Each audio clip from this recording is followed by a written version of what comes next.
Bom dia a todos, que a paz do Senhor Jesus esteja sobre nós, nos dando entendimento e sabedoria para que nós possamos então compreender a sua palavra e, através da sua palavra, conhecer a verdade e conhecer a Deus, para que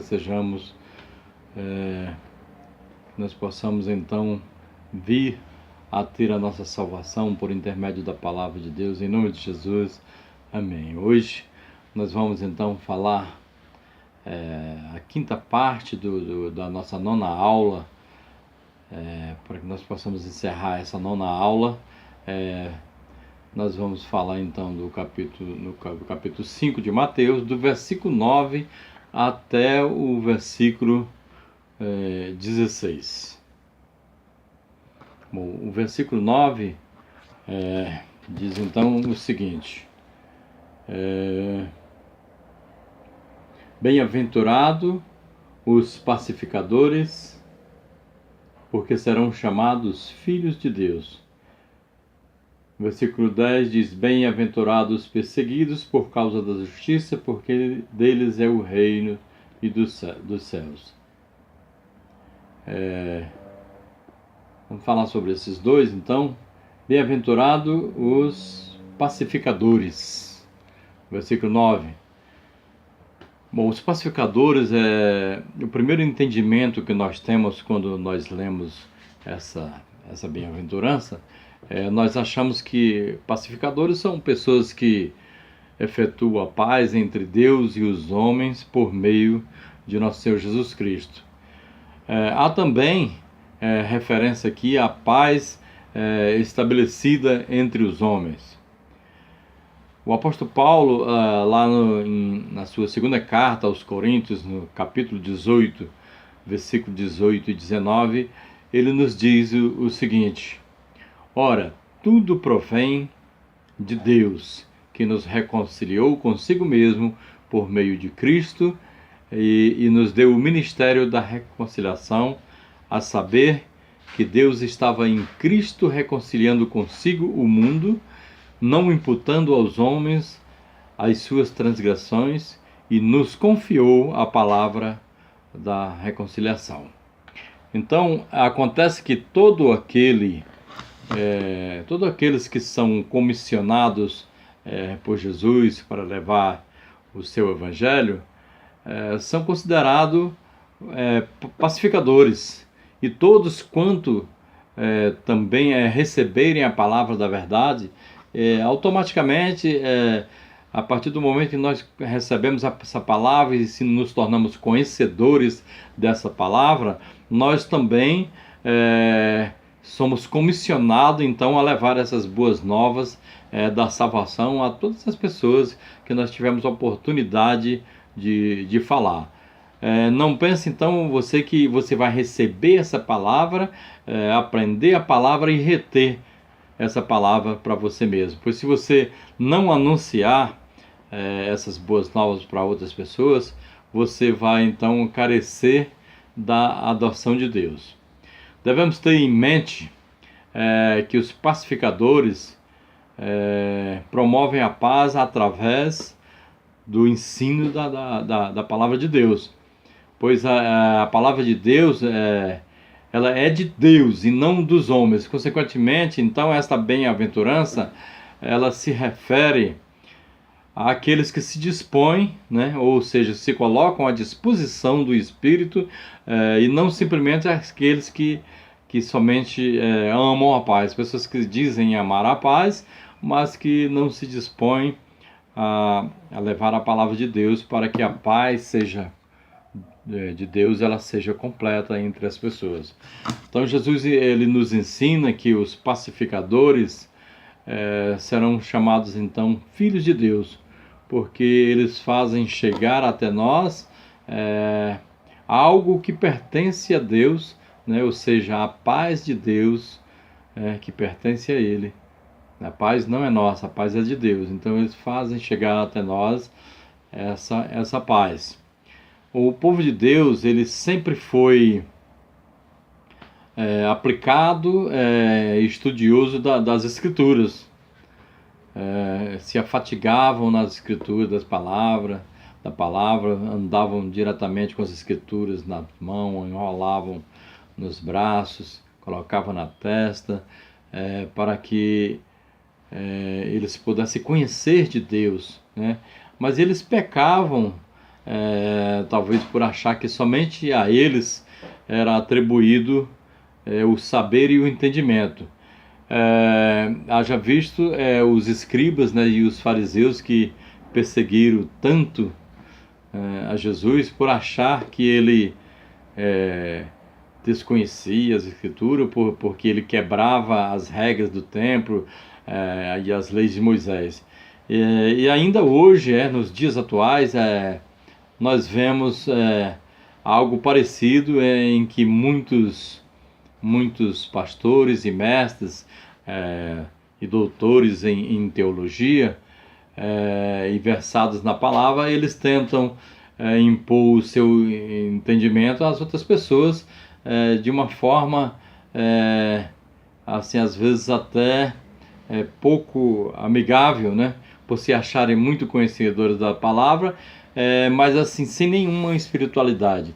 E o que acontece é que ao invés de haver uma pacificação, eles promovem discussões e discórdia no meio cristão, né? Por achar então que as outras pessoas não sabem de nada e que eles sabem tudo, né? E às vezes eles promovem essas discussões, né?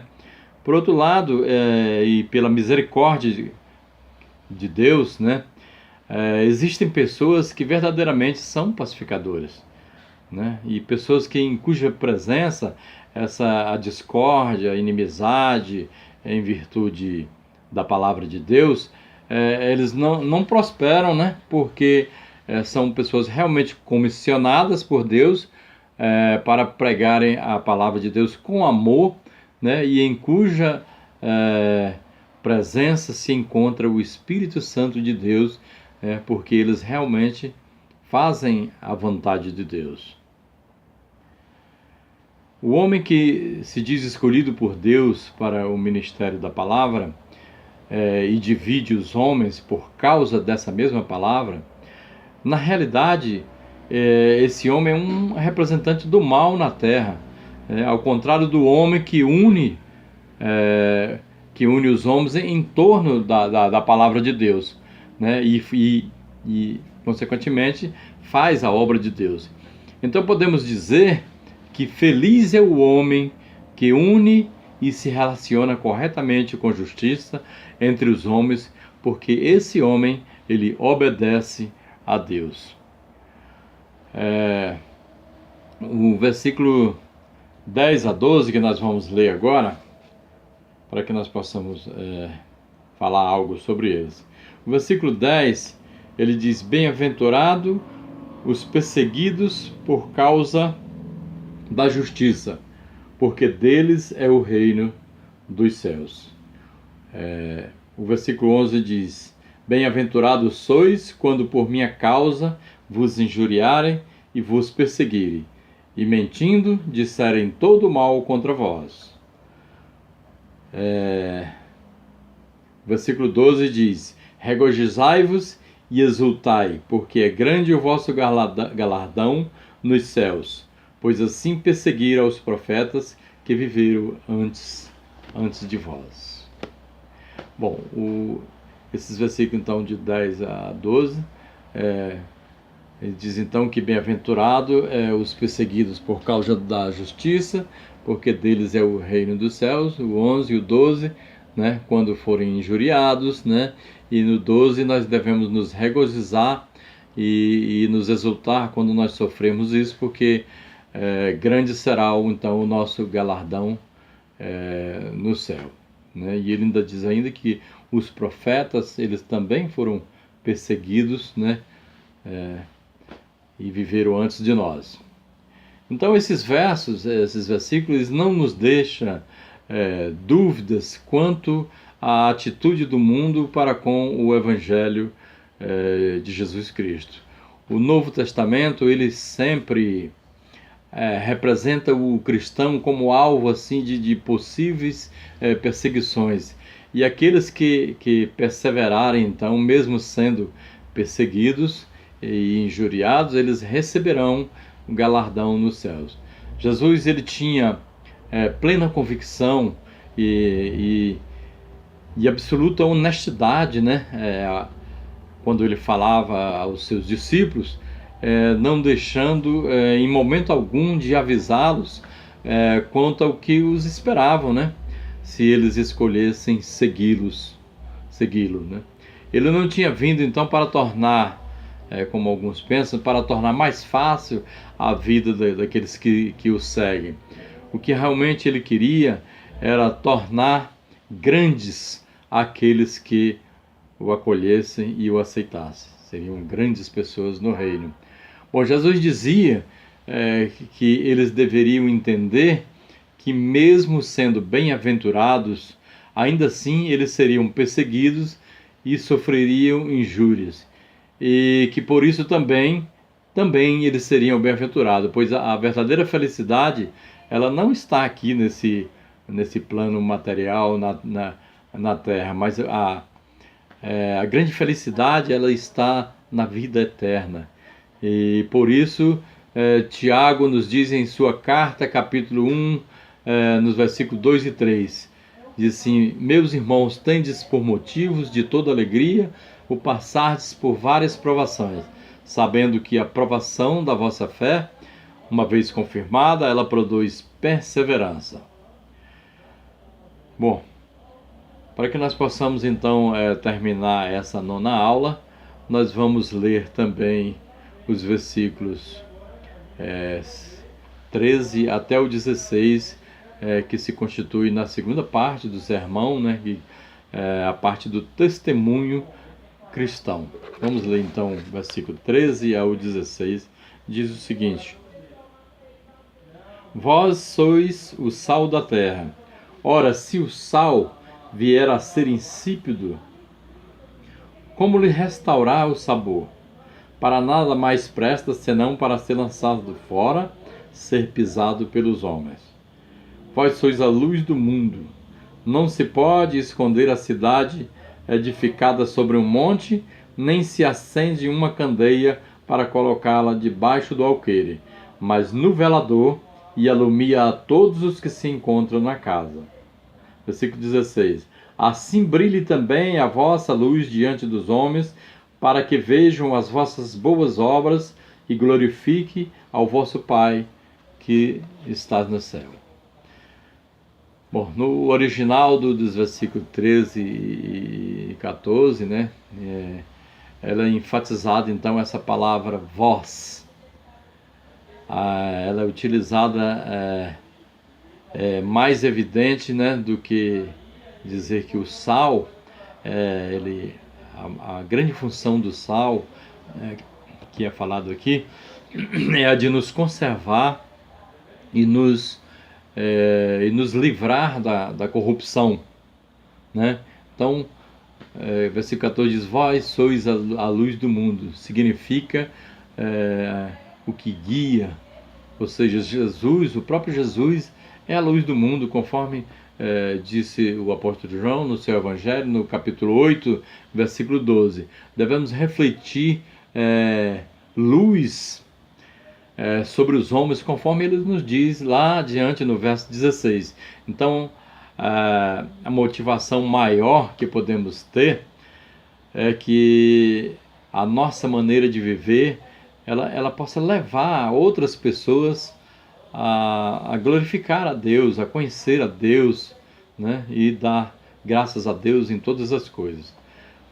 No versículo 15 ele fala sobre a candeia, alqueire e velador. Muitas pessoas não entendem o que ele quis dizer quando ele falou essas palavras. Bom, a candeia quer dizer o candeeiro ou a lamparina. O alqueire é como se chamava uma pequena prateleira ou um nicho, né, em que era colocada o candeeiro. O velador é o mesmo que um candelabro ou um castiçal. Então Jesus quis dizer que nós não devemos deixar a luz escondida, né? Mas sim colocar ela em um local onde todos possam ver e desfrutar da sua luz, e o que ele diz no versículo 16. Então não podemos colocar ela embaixo do alqueire, e sim em cima do alqueire, para que essa luz possa resplandecer e ela possa então trazer luz para todos nós. Bom, essa então foi o fechamento da nossa nona aula. A semana que vem nós vamos ter a nossa 10ª aula, que é a continuação do Sermão do Monte, a terceira parte do Sermão do Monte, que é a relação entre o Evangelho e entre a lei. Mateus capítulo 5, do versículo 17 até o versículo 48. Se você gostou então desse vídeo, você pode curtir esse vídeo, você pode compartilhar e pode se inscrever no meu canal. Então que Deus esteja nos dando a sabedoria para que nós possamos durante a semana meditar sobre essa palavra e possamos entender essa palavra. Eu estou aqui à disposição, se alguém quiser fazer alguma pergunta para tirar alguma dúvida, pode perguntar que eu prontamente responderei. Que Deus abençoe a todos e até a próxima, em nome de Jesus.